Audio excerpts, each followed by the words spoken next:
Hey, it's me, Jay Evans, the voice of the people, with an important question. Did y'all see SWV in Xscape Queens of R&B show LaTocha Ruffin Jr.? Since they say you out here being too much, doing too much, and after watching this episode, I will agree. Listen, we're going to chop it up and get into this episode, and I'm going to give y'all my take on it and why LaTocha is the damn problem child. Sis, you better get yourself together. Let's talk about it. Disclaimer.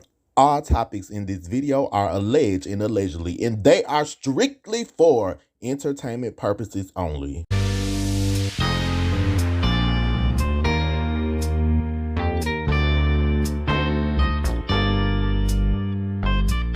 Hey, Evans, I do watch you.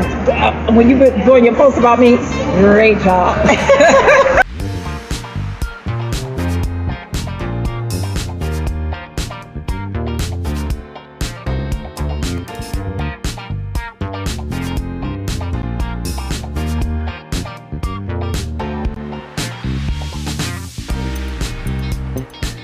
Now, let me start on a positive note with the ladies of SWV.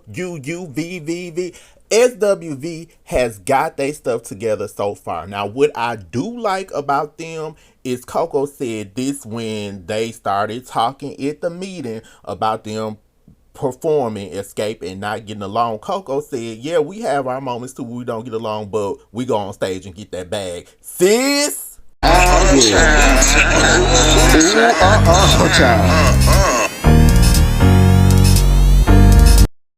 Educate the people, Cheryl Elizabeth Gamble. Y'all know I love a good government name. I had to roll it out there. But that's what you're supposed to do. I look at SWV like they did the show on WeTV. They said they didn't like how some of it went down. But one thing they've done is realize they are better together instead of apart. Now, y'all know Coco came out with her solo album. Listen. You can be great in a group and you can be the lead singer, but sometimes when you go solo, that thing does not work. So Coco is smart enough to figure out people like us together as a group. Now, do I think they might have differences? Yes. Do I think they're in a place where they can work through it? Yes. And if they can't, guess what? Like she said, they get that damn bag. Now, they were positive. I loved it. I loved when Lily tried to interject and was like, come on now, we too old for this. Lily, sis, you better tell them. Taj tried to pull them together.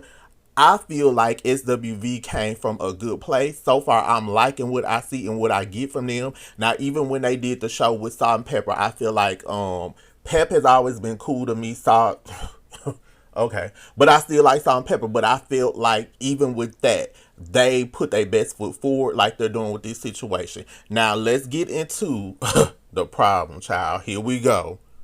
LaTocha David Ruffin Jr. Scott is the problem and has been the downfall for Xscape for a long time. Now, I think it's finally coming to light because now it isn't like she's having a thing with Candy. It's her own sister, Tamika. Now, Tamika, to me, has a fun personality. I think Tamika will be a good person to hang out with, have a good time, chop it up. She seems really down to earth. I've never seen Tamika be this vocal when it comes to her sister, and I felt like she's at the point where she's like, enough is enough. You not stopping my bag. No, man, Pam. Look at you, Tasha, leaning forward. That's why I kind of got caught off guard because you still trying to stand out. Now, look at all the ladies in this picture, how they just relaxed and posed, and you got to do something different to lean your head forward. Lean back. You do too much, sis. So this is why I feel like LaTocha is the problem child. For one, Tamika said, my mother plays favorites, like when it comes to Tasha. Tasha did let it be known, like, back in the day, people used to criticize her weight. Like, back in the day, if you were thick or if you were a bigger size, it wasn't in style like it is now. Now, you got people loving the thickness, getting butt implants, butt injections, getting on somebody's dining room table, getting illegal ass shots. Okay? So, maybe her mom felt the need to kind of show her more love and support. But then, when you pull her husband in the equation, okay? The scenes with Tasha and her husband and her son, it made me feel like you're manipulated easily by your husband. You are a yes man to your husband. I say this to anybody, man, woman, straight, gay, whatever. When you're in a relationship, you still need your own sense of independence. And I don't think LaTocha has that. I think that's the problem. And when Tamika said the thing about the cash checks and it was in Rocky's account, and her mom even said, you acting, you deserve an award, and cut the cameras and all that. That's because Tamika ass was telling the damn truth, baby. Ain't no ifs, ands, or buts about it. LaTocha, David Ruffin, Scott, you out of control, sis. I think LaTocha has an ego. Now, I'm going to say this, and this is just being real and honest. All members in a group cannot go solo and be successful, okay? Some people can, some people cannot. I don't think if it was meant for LaTocha to be successful and have a solo career, it would take this long. There are very few artists that have like a second win in their career. And when I say that, I mean, I'm going to use Tina Turner, for example. When Tina was with Ike, it was Ike and Tina, right? She rode that wave. Then she went, got a divorce, came out separate. When Tina came out with her solo career, at first it did not take off. A lot of people don't realize Private Dancer is not her first album. She came out with a couple of albums, they did not do so well. She even released solo albums when she was with Ike. It wasn't until Private Dancer and Roger Davies became her manager that her career kind of catapulted. Okay, and she was in her 40s when that happened. Now, with music the way it is, everything is digital. It's you can be on Instagram, put out a single on any form of social media, create your own buzz, be independent, sell records. A lot of artists from the time period that LaTocha is from are not selling records like they used to. And that's okay because a lot of artists have a peak. Your peak is you're successful, you're selling records, and then your records might not sell like they used to, or you might not chart like you used to. But I feel like with LaTocha, if she was able to do it at the height of Xscape during the time period where it's still in the late 90s, early 2000s, if it was meant to happen for you, sis, it would have happened then, and it didn't. I feel like any buzz that she has gotten is because of Xscape. To me, Xscape is bigger now than they were back then because there are hardly not any girl group or guy groups right now, especially with R&B. So you got a little buzz. If we go back to 99, this is the same thing she did. You blame everybody but you. You are the problem child. Get your husband out your ear. She's giving me very much Wendy Williams and Kevin Hunter. I feel like when some people can't have their husband in their manager and some people can't have their husband in their ear. You have to know how to separate business from professional. Now, Candy, I think, had talked to somebody. I don't know if it was a psychic or somebody, but they were like, Xscape is going to come together.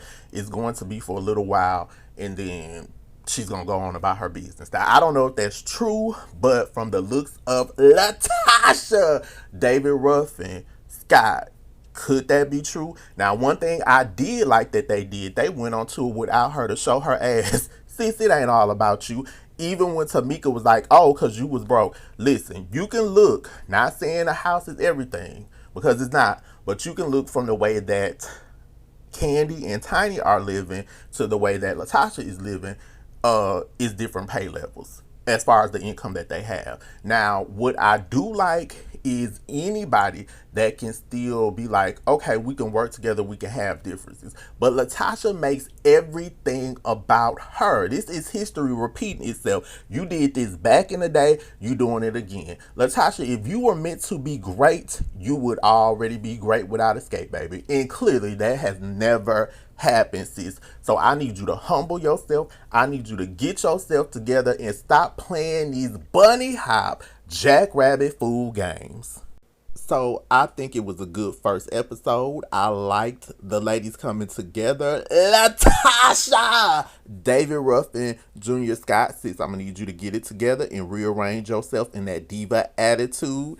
So y'all, I just had to come give y'all that real quick. Now, if you have not gotten a chance to see my documentary on Jaguar, Wright, stay tuned. I'm going to give you a little preview clip of that, and then I'll give you a little preview clip of my Divas of Music interviews. You can click in that description. It'll take you to all of that. You can get caught up, watch all that good stuff. Listen, y'all, we talked the talk. Now it's time to walk the walk. Tasha, sis, I'm watching you. I'm going to need you to reevaluate your life, baby. Okay? Jacqueline Suzette Wright Johnson, known as Jaguar Wright. They got fucking Forrest Gump working that shit. They got 8 motherfuckers over there and they still can't figure out. Listen to me. I am a savage. I'm an animal. I keep telling people my name is Jaguar. It's not the car. It's the whole animal. I promise you it's the whole animal. Is an amazing soul singer with a commanding stage presence. She should be known as one of the most iconic vocalists of all time, but instead, she has sparked a great debate. Y'all can't beat me. I'm smarter than you. Is Jaguar a villain or a hero? In the last couple of years, we have heard more allegations than music from Wright. My son saw Rihanna's vagina on Instagram. Some people believe she's exposing the industry. Some people believe she needs professional help. Is Jaguar Wright a master manipulator that seeks attention for shock value? Or is Wright an unsung hero that is telling the truth and taking a stand? Join me as we look at the artist, the woman, the singer, the drama, the issues. It's the Jacqueline Suzette documentary, and we won't be leaving any stone unturned. You know, it's just a quiet night by the fire.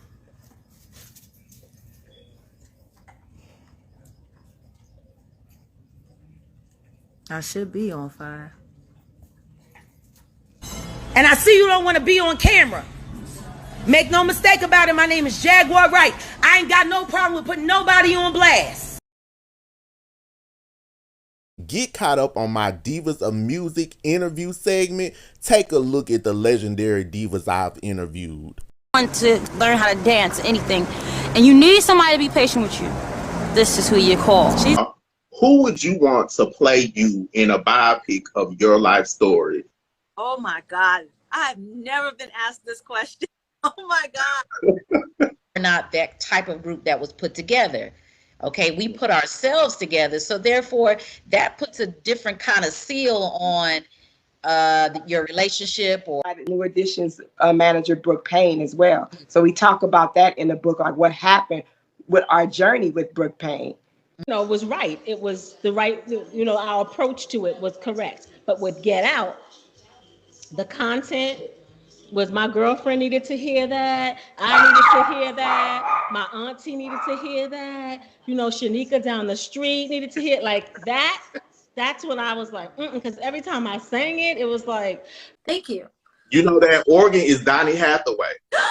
No, my gosh. That's What? Donny Hathaway. Yup. Because, you know, he was on Atlantic with Aretha and he played on a lot of her stuff. Oh my That's Donny gosh. Hathaway. That's Donny. You are a genius with your history here, Jay. You're giving me life right now today. I love this. Thank you.